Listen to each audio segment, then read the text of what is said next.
오늘은 저희가 김인현 독립선언을 한 지 96주년 되는 해입니다. 특별한 말씀을 제가 준비를 할까 생각을 하다가 사실은 오늘 본문 말씀이 그거하고 조금 관련이 있습니다. 그래서 제가 별도로 준비를 안 하고 오늘 이 말씀을 가지고서 그냥 함께 우리 원래 하던 순서대로 사도행전 말씀 강해 설교를 하도록 하겠습니다.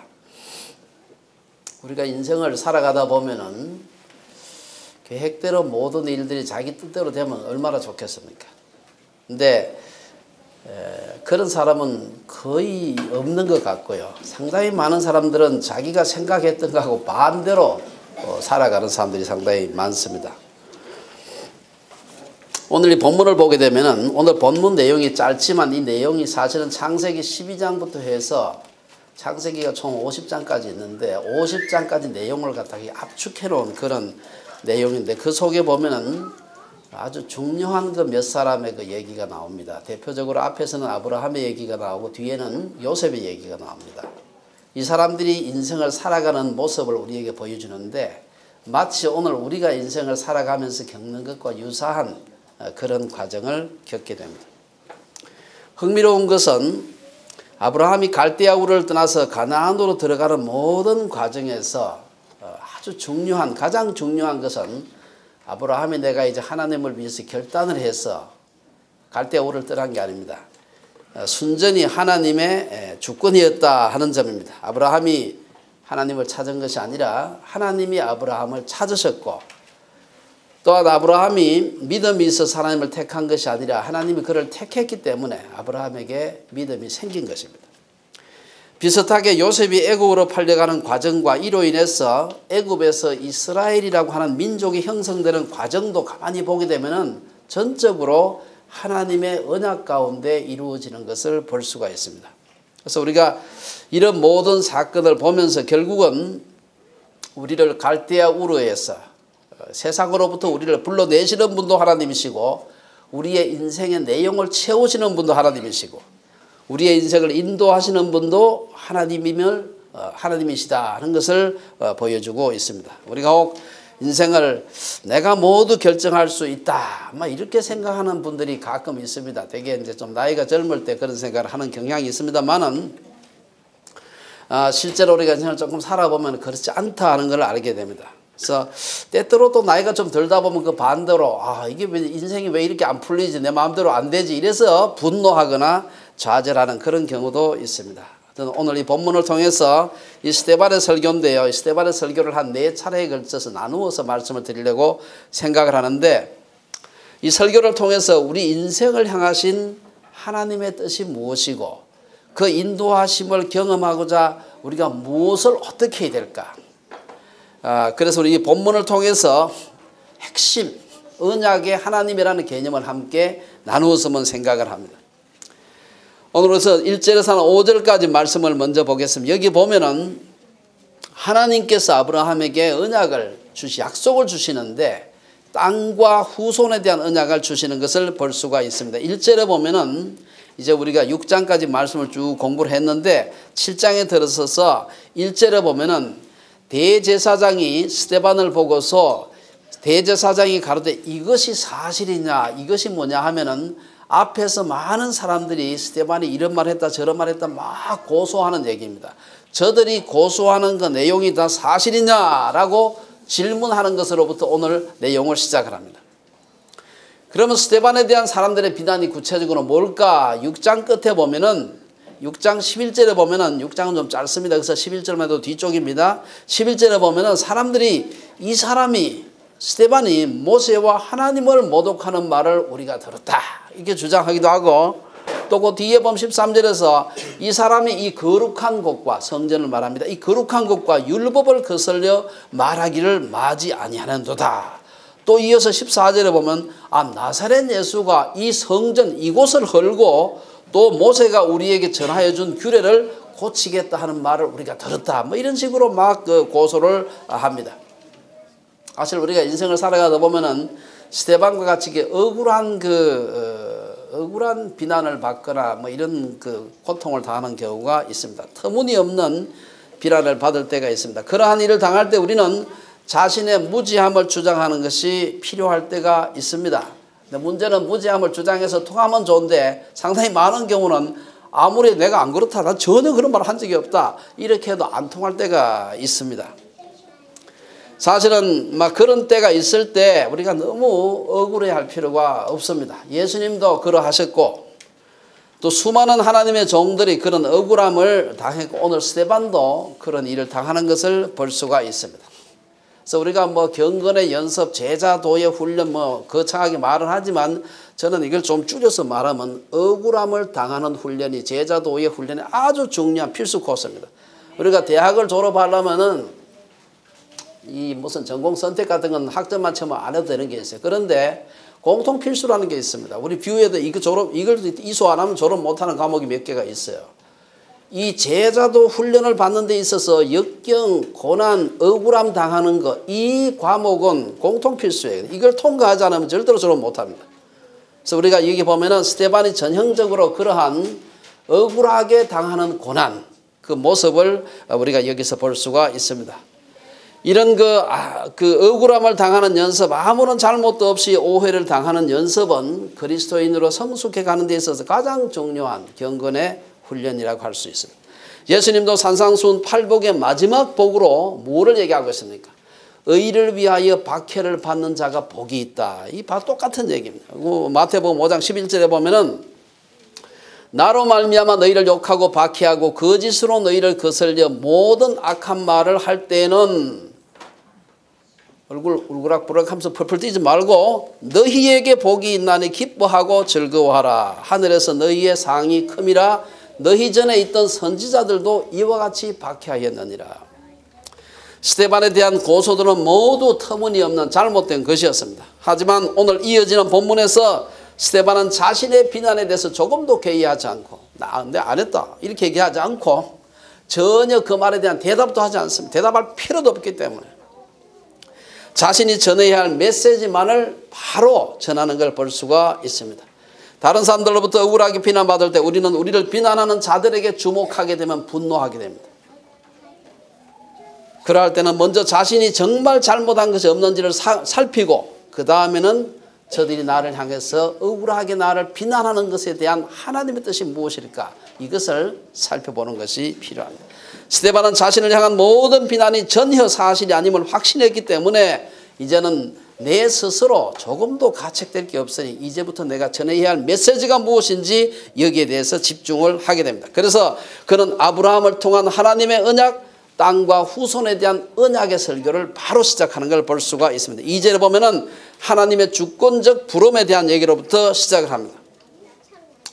2절에 보면은 스데반의 설교는 아브라함을 부르시는 하나님으로부터 시작을 합니다. 자기를 향하여 이를 갈고 분노하고 있는 사람들에게 스데반은 변명하지 않고 2절에서 여러분 부형들이여 이런 말을 시작합니다.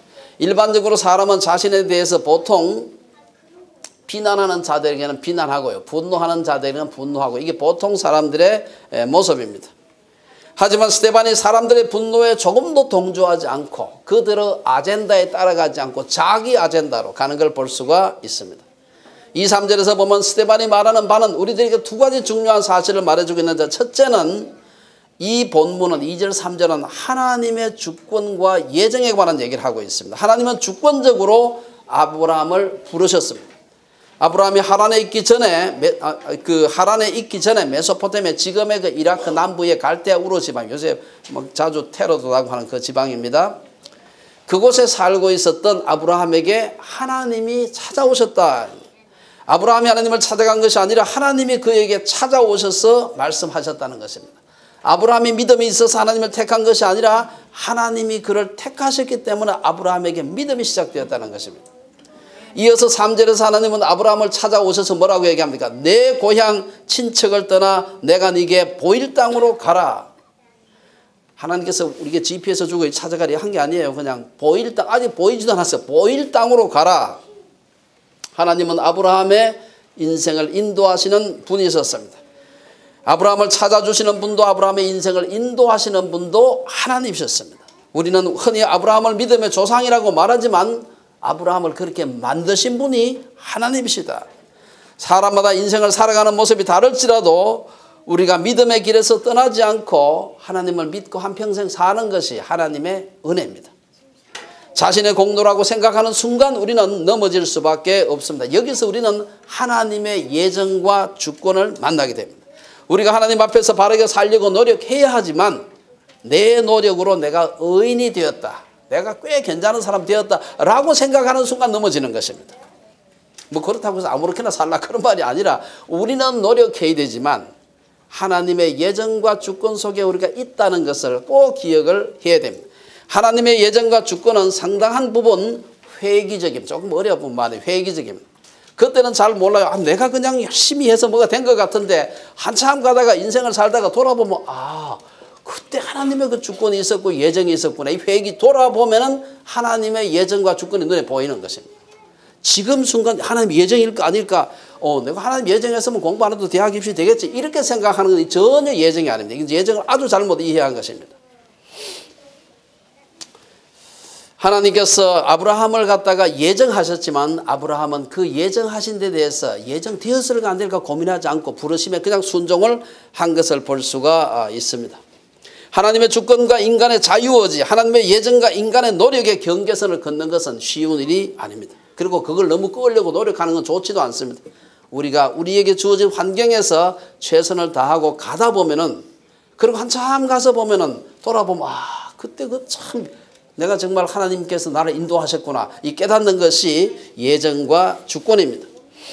학생이 좋은 성적을 얻기 위해서는 열심히 노력해야 합니다. 하지만 좋은 성적을 얻은 후에 좋은 학교에 진학한 후에 돌아보면은 아, 그때 내가 아팠으면 공부를 못하잖아요. 암만 공부를 하고 싶어도 못하는 것입니다. 하나님께서 내게 그때 건강을 주셨구나, 지혜를 주셨구나, 그래도 꾸준히 앉아서 궁뎅이 무겁게 앉아서 공부할 수 있도록 인내를 주셨구나, 하나님께서 그걸 주셨기 때문에 내가 할 수 있었구나 라고 생각할 때 우리가 하나님의 예정과 주권 속에 있다는 것입니다. 둘째는, 오늘 본문은 믿음의 출발이 무엇인지를 보여주는 것입니다. 아브라함을 믿음의 사람으로 만든 것은 출발은 바로 갈대아 우르를 떠난 것이었습니다.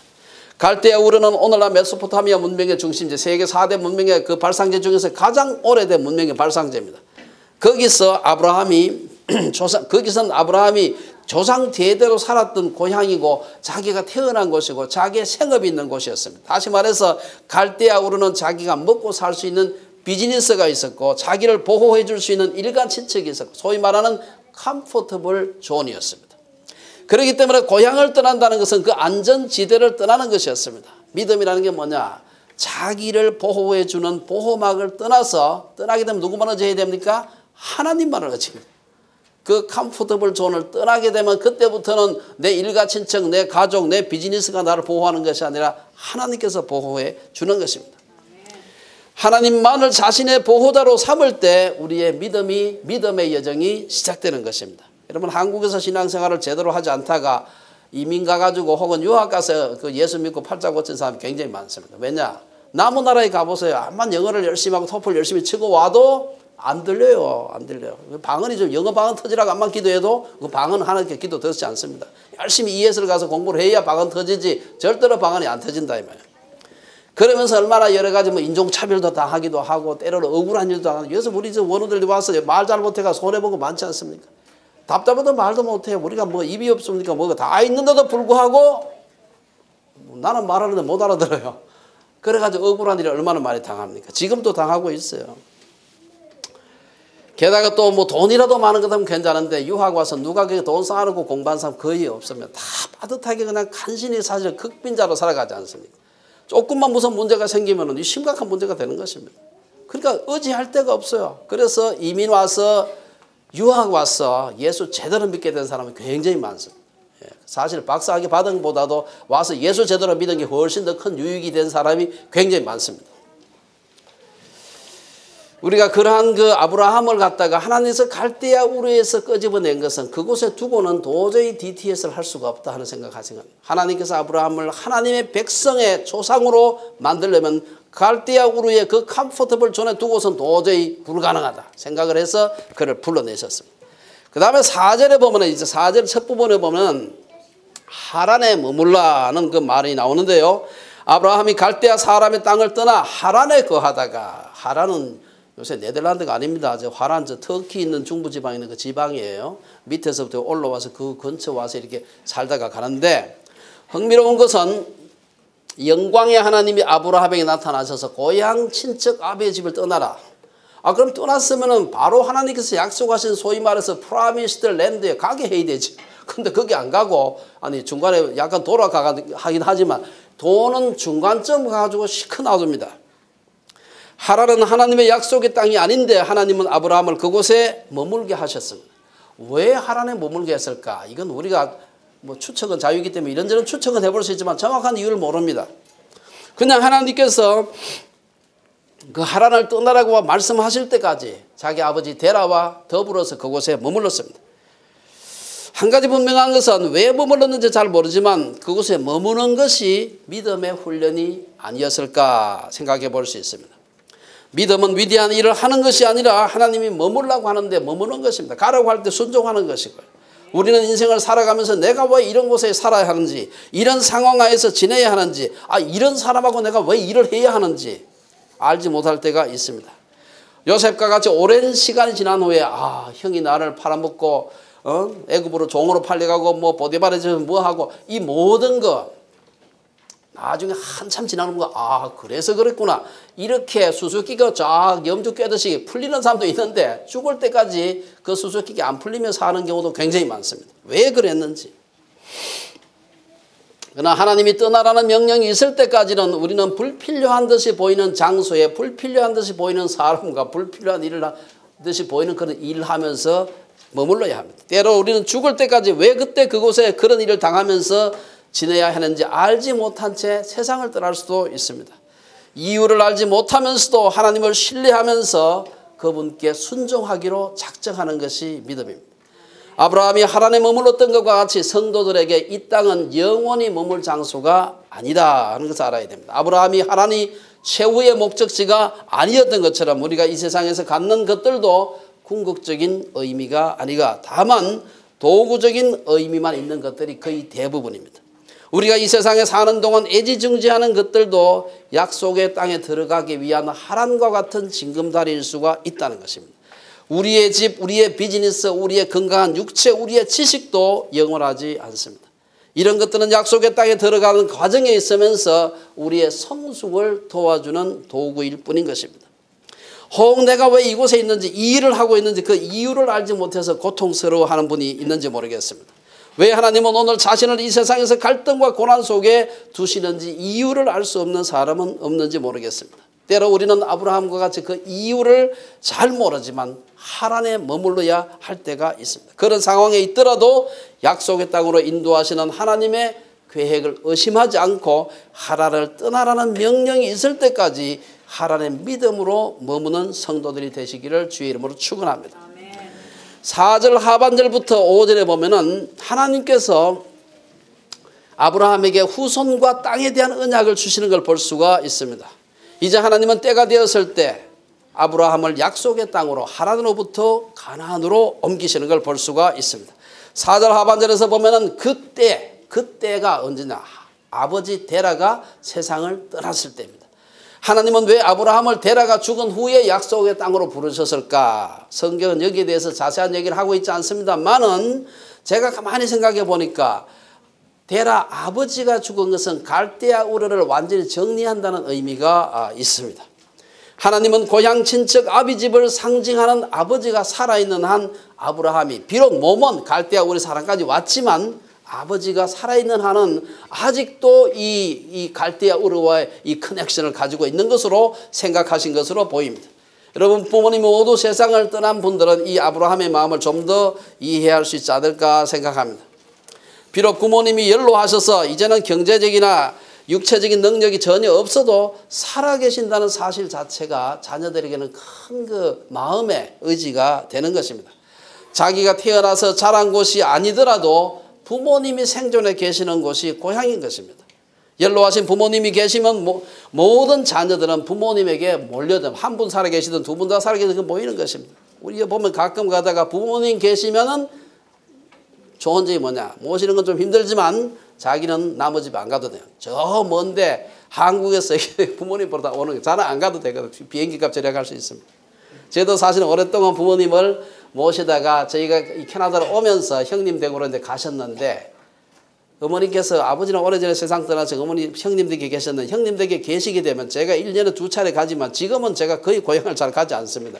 가졌는데 어머니가 계시게 되면 모든 일정 바빠도 반드시 고향을 다녀오는 겁니다.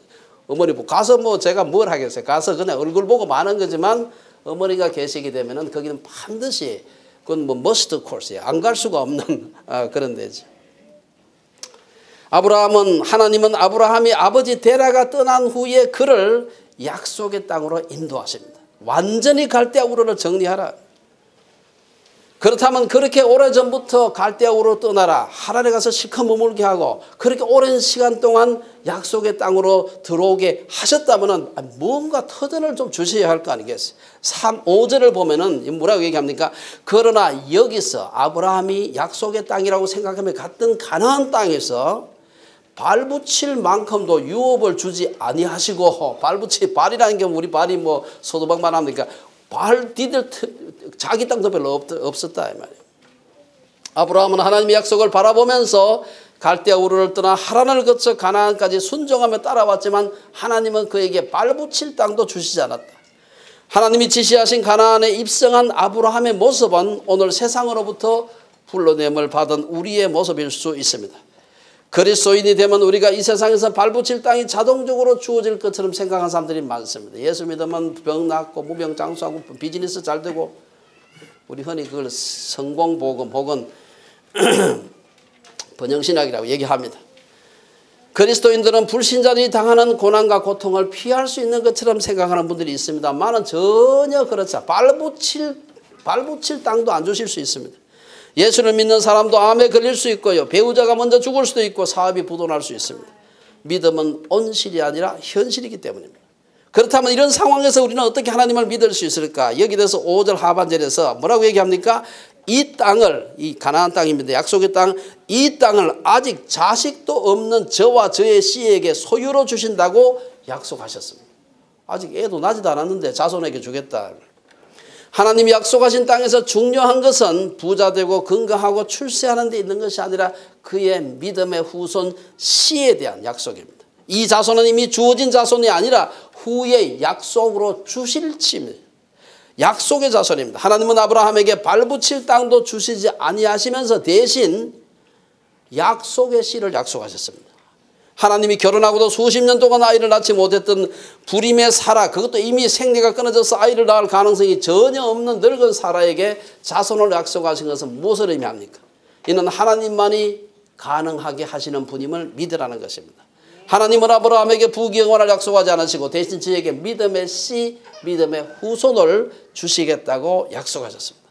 오늘 우리들이 자녀들을 믿음으로 키우기 위해 노력하는 것도 바로 이 때문입니다. 아이들을 믿음으로 바로 양육하려는 것은 모든 부모들의 바람이지만 그게 그렇게 쉽지 않습니다. 마음대로 되면 얼마나 좋겠습니까? 과거 농경시대보다 훨씬 더 자녀들을 바르게 키우는 것이 어렵습니다. 여전히 부모들이 자녀들에게 많은 절대적인 영향을 끼치지만 과거에 비해서는 그 영향력이 많이 줄어들었습니다. 그럼에도 불구하고 우리는 이 땅에서 발붙일 땅보다도 세상에서 부귀영화보다도 우리 자녀들을 약속의 자녀로 키우는 것이 더 중요합니다. 약속의 자녀가 준비되면 그 다음에 하나님은 약속의 땅을 주실 것입니다. 때로 하나님은 우리들에게 믿음의 씨를 주시기 위해 믿음을 요구하시고 우리의 결단을 요구하시기도 하는 것입니다. 6절에서 이제 끝에 15절까지 여기에 보면 구체적으로 약속의 씨에 대한 자손에 대한 언약이 나오고 있습니다. 그러면 하나님은 아브라함에게 약속의 씨 후손에 대한 언약을 어떻게 성취해 가시는가? 이것을 설명하기 위해서 중요한 한 인물이 등장하는데 그게 바로 요셉입니다. 요셉을 하나님께서 들어가지고 아주 중요한 약속의 씨에 대한 언약이 어떻게 이루어져 가는가를 설명하고 있습니다. 하나님은 가나안 땅을 곧 바로 아브라함과 그 후손들에게 그냥 주시지 않고 아브라함과 그 후손들로 하여금 긴 시간의 훈련을 거치게 하신 후에 비로소 약속의 땅을 주시는 걸 볼 수가 있습니다. 여기서 사람은 조급하지만 하나님은 과정을 중시하시는 분임을 알 수가 있습니다. 애들도요 그래요. 재산 아무리 많아도 받을 준비가 안 되는 애가 그냥 돈 물려주면 지들끼리 쌈박질만 하다가 그냥 형제들 간에 우애만 나빠지고 재산 다 날리고 하나님은 그런 어리석은 하나님이 아니다. 8절에 보면은 이 언약의 성취를 위한 준비를 얘기하고 있습니다. 이 언약이 어떻게 성취되는지 한번 살펴보면요. 스데반 설교에서 하나님의 언약을 설명하기 위해서 꼭 필요한 얘기만 집중하고 있습니다. 반대로 필요하지 않거나 청중들이 이미 잘 알고 싶다 하는 그런 잘 알고 있을 것이다 생각되는 그런 것들은 막 빨리 우두둑 지나가는 걸 볼 수가 있습니다.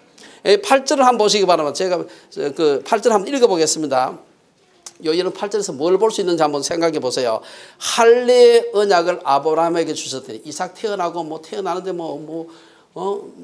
그 얘기가 나오잖아요. 창세기. 그 얘기 다 빼고 그냥 바로 넘어옵니다. 할례의 언약을 아브라함에게 주셨더니 그가 이삭을 낳아 여덟 해 만에 할례를 행하고 이삭이 야곱을 야곱이 우리 12조상을 낳으니 이 한 구절 속에 창세기 한 20-30장이 들어있습니다. 그 내용이 쫙 들어가 있어요.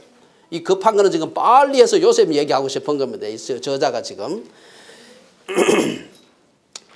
그리고는 9절에서 그 다음 절 9절에서 14절까지 요셉 한 사람 놓고서 5절에 걸쳐가 쭉 얘기를 하고 5절이면 6절입니다. 얘기를 하고 6절에 걸쳐서 얘기를 하고 있어요.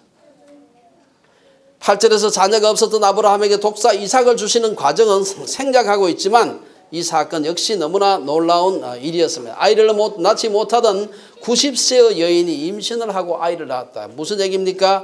아브라함과 사라의 부부관계를 통해서 낳은 아이지만 이삭은 하나님이 주신 약속의 씨라는 것입니다. 이런 현상을 이성적으로 너무 설명하라고 애쓸 필요 없습니다. 여자가 나이가 들어서 생리가 끝난 후에도 막 건강하고 영양 상태가 좋으면 가끔 회춘도 되더라. 이런 식으로 과학적인 해석할 필요 없어요. 하나님께서 그냥 믿음으로 하나님께서 초자연적으로 역사하셨다. 이렇게 보시면 되는 것입니다. 8절 하반절은 후손에 대한 언약과 관련된 할례 언약과 이삭의 할례 그리고 이삭이 야곱이 12아들을 낳는 것을 간략히 기록하고 있습니다. 이삭의 탄생으로부터 시작해서 야곱의 12아들을 낳는 스토리는 이 얘기를 듣고 있는 저 청중들이 너무 잘 알고 있는 얘기이기 때문에 더 이상 언급할 필요가 없어요. 그래서 주르륵 하고 지나가 버리고는 그 다음에 바로 이 9절에서 10절 여기 보면은 요셉에 대한 얘기가 나오고 있습니다. 여기 보면 요셉의 고난과 출세에 대한 얘기가 나오고 있습니다. 창세기에서 많은 지면을 할애하고 있는 요셉. 모든 사람이 하도 부러워가지고 요셉이라는 이름을 지은 애들이 굉장히 많습니다. 아이 이름을 요셉이라고 지은 지 얼마나 많습니다. 제가 보니까 요셉은요. 다른 여러 가지 좋은 점도 많은데 요셉이 참말 박사예요. 우리 집에 누구처럼 참말 박사입니다. 예. 그는 형들이 잘못한 것을 갖다가 아버지한테 형들이 잘못해도 고자질 안 하고 좀 가만히 있거나 좀 그래도 형님들이 잘하는 것도 있더라. 이렇게 좀 갖다 일러바치면 괜찮은데 그대로 갖다 고지고대로 참말 박사처럼 일러바쳐서 그래 형님한테 얼마나 믿겠습니까? 배도 다른데. 게다가 꿈 얘기까지 꿈에 형님들이 나한테 절했다. 형님들이 다 절했다는 게 형님들이 절하는 것이죠. 절했다. 아니 그걸 봤더라도 그 얘기하면 미움을 받을 게 뻔하지 않습니까? 그게 엄마 아빠도 기분이 나쁠 텐데 하물며 형제들이 한테 그 얘기 얼마나 기분 그것도 쥐가 마틴 같으면 괜찮은데 제일 막내가 형님들이 나한테 다 절하더라. 얼마나 기분 나빠요. 빤히 알면서 그 얘기를 갖다 미주알 고주알 다 얘기를 하는 것입니다. 그로 인해서 어떤 일이 생깁니까? 그는 깊은 우물에 빠져 잘못하면 그 자리에서 바로 살해당할 뻔했어요. 그러다가 깊은 우물에 빠져가지고 저 밑에 그냥 앉아서 그냥 죽으라고. 죽지 않은 것도 천만다행입니다. 이어서 그는 피를 나눈 형제들에게 배신당하죠. 그래서 그는 아무도 아는 사람 없는 애굽으로 종으로 팔려갑니다. 하지만 애굽에서도 그는 참말 박사였습니다. 그는 보디발의 집에서 충성했고 집안 총무가 되었고 그의 아내가 유혹해도 그냥 참말 박사로 행세를 하게 됩니다.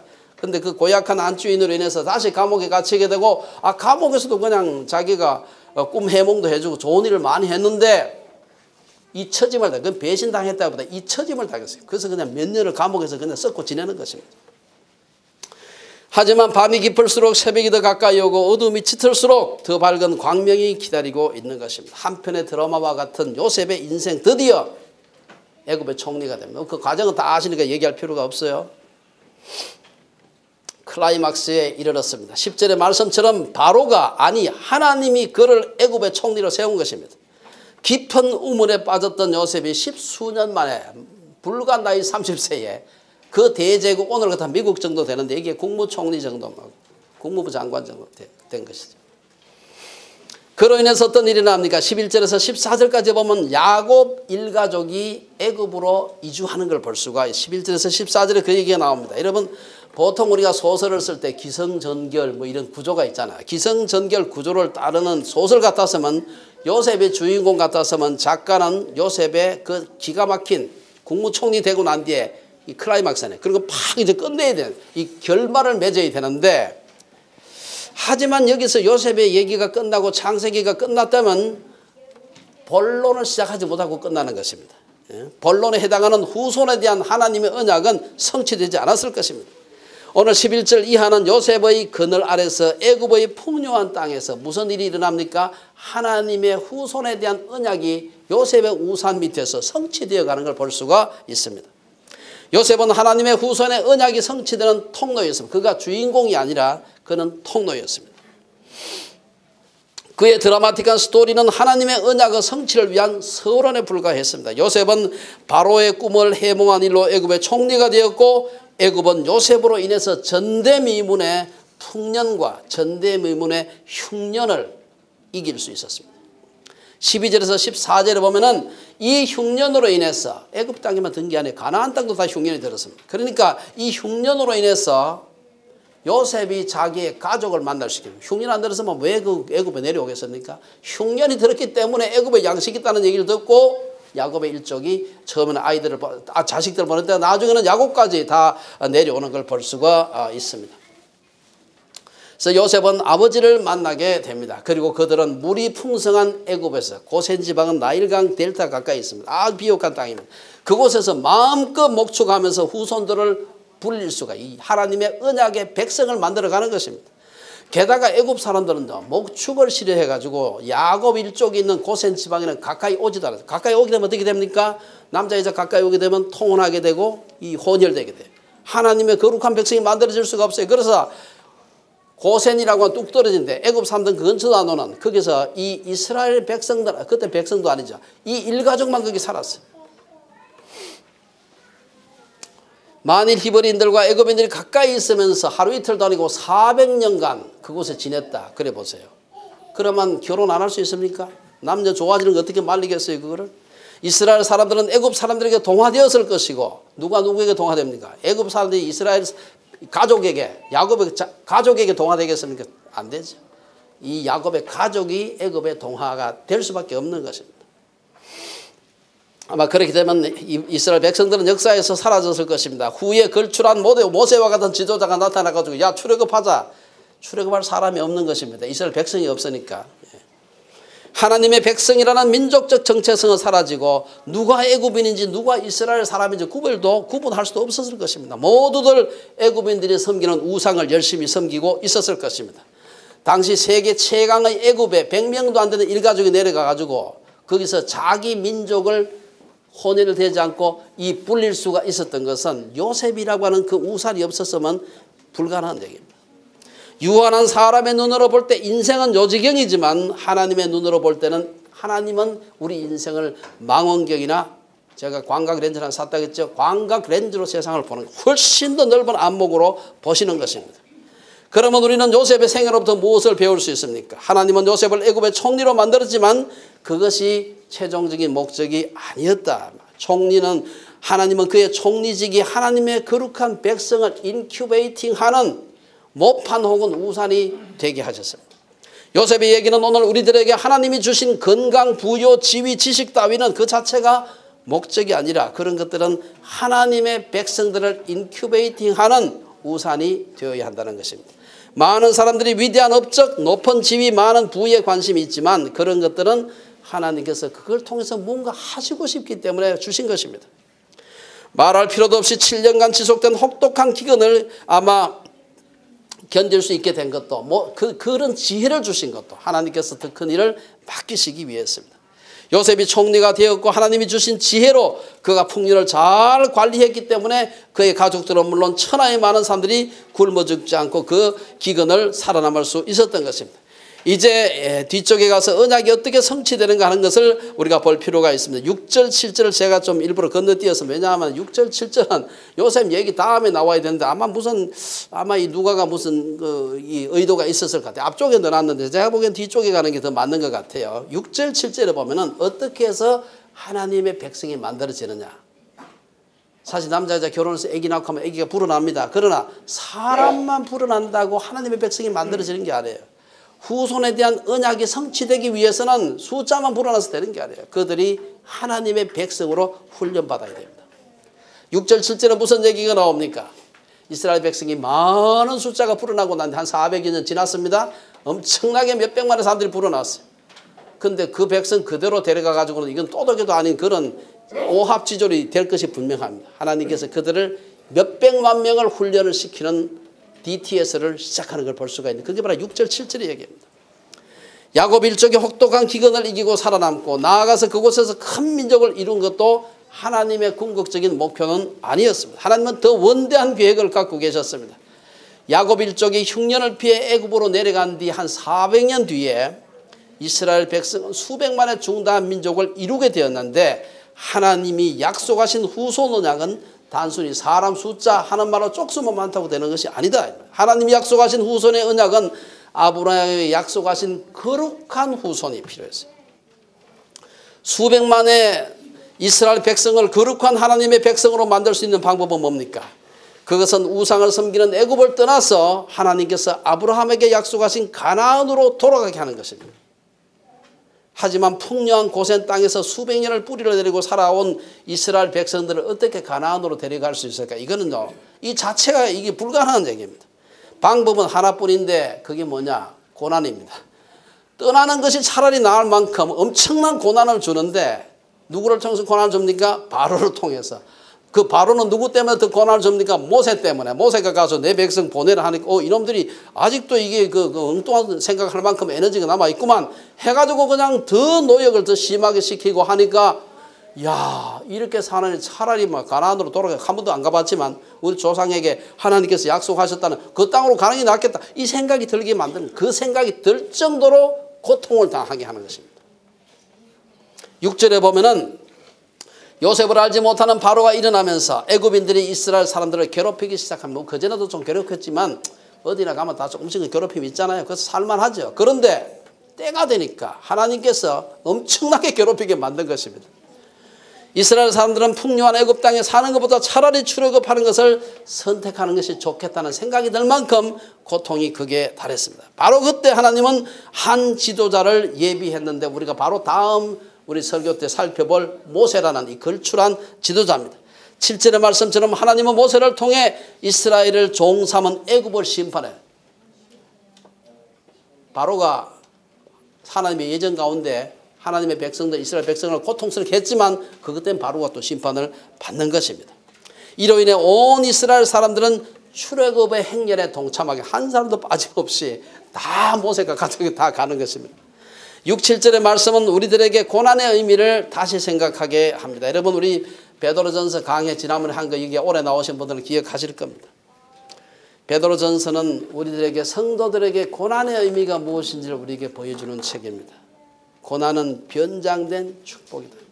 제가 그 책의 제목을 갖다가 고난 신부단장의 묘약 이게 말이 너무 옛날 말 같아서 잘 안 팔리는 것 같아요. 그 책이 사실은 내용이 좋은데 고난이라는 게 여자가 이 시집 가려면 신부 화장하잖아요. 이 세상에 제일 비싸게 가지고 신부 화장을 하는데 이쁜 화장을 해야 되는데 성도가 그리스도의 신부로서 가장 이쁘게 단장하고 화장하는데 가장 좋은 화장품이 뭐냐?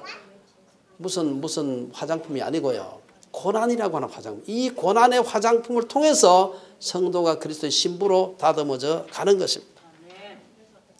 이스라엘 백성은 종으로 400년을 지내야 하나님의 백성으로 성장한다. 사람들은 그렇게 생각했지만 그것만 가지고 되는 게 아니었다. 이스라엘 백성이 애굽 땅에서 겪었던 고난을 생각해 보면은 고난이 아니면 이스라엘 백성은 하나님의 백성으로 절대로 약속의 언약의 백성으로 훈련되지 않는다는 것을 알 수가 있습니다. 하나님의 약속의 자녀들은 고난으로 인해 극부러지지 않습니다. 시련이 결코 하나님의 언약을 좌절시킬 수가 없는 것입니다. 그래서 사도 바울은 이렇게 말합니다. 우리가 사방으로 우겨쌈을 당하여도 쌓이지 아니하며 답답한 일을 당하여도 낙심하지 아니하며 박해를 받아도 버림받지 아니하며 거꾸로 때림을 당하여도 망하지 아니하고 뭐가 되느냐? 거룩한 하나님의 백성으로 그리스도의 신부로 다듬어져 간다는 것입니다. 두 번째, 15절 16절 마지막에 보면 아주 중요한 또 하나의 우리 이 땅에 대한 언약이 이루어지는 걸 완전히 이루어지진 않지만 거기에 대한 얘기가 나옵니다. 15절 16절에 보면 땅에 대한 언약과 무덤에 대한 얘기가 나옵니다. 오늘 본문에서 우리는 완전히 이루어지진 않았지만 약속의 땅에 대한 언약의 예표를 볼 수가 있습니다. 후손들이 후에 다시 약속의 땅으로 돌아올 줄을 믿고 미리 야곱은 자기의 시체를 저 가나안 약속의 땅에 가서 옛날에 사놨던 땅에 갔다가 묻는 것입니다. 어떻게 묻을 수 있습니까? 그때는 요셉이 총리였거든. 그만큼 저 장례 행렬을 데리고 갈 만큼 힘이 있어. 바로한테 허락받고 그까지 가서 장례를 지냅니다. 장례를 지낸다는 건 무슨 얘기입니까? 선산이 되는 것입니다. 선산은 고향이거든요. 선산은 돌아온다는 거예요. 언제 돌아옵니까? 그로부터 400년 뒤에. 아마 돌아올 때는 야곱의 해골도 다 그냥 썩었겠죠. 그러나 중요한 것은 하나님께서 약속하신 우리 할아버지 아브라함에게 약속했던 그 약속의 땅으로 우리 지금 저 애굽에 내려가지고 조그만 요만큼 이제 며칠 돼가지고 모여 사는 이것을 큰 민족으로 만들어서 하나님의 이 백성들을 갖다 이 땅으로 다시 돌아올 것을 믿는 믿음의 표현이 뭐냐? 무덤을 그곳에 만드는 것입니다. 15절의 말씀처럼 야곱으로 애굽으로 내려가 죽었는데 그리고 난 뒤에 야곱이 자손들에게 얘기합니다. 내 시체를 약속의 땅에 묻어주라. 이렇게 유언합니다. 아버지가 유언하니까 안 할 수 있습니까? 또 할 수 있는 힘이 있었어요. 근데 실제로 16절의 말씀처럼 야곱의 시신은 세겜으로 옮기어 아브라함이 세겜 하모르의 자손에게서 은으로 값주고 산 무덤, 땅을 샀습니다. 왜 땅이 하나도 없기 때문에 사가지고 거기에 장사를 지냈습니다. 요셉 역시 이스라엘 백성들로 하여금 자신이 죽으면 자신의 해골을 메고 약속의 땅으로 가달라. 요셉은 바로 물론 조금 이따 죽긴 죽었지만 죽고 난 뒤에 바로 올라가진 않았습니다. 나중에 아마 출애굽할 때 요셉의 그 관을 메고 이스라엘 백성들이 약속의 땅으로 들어간 것 같아요.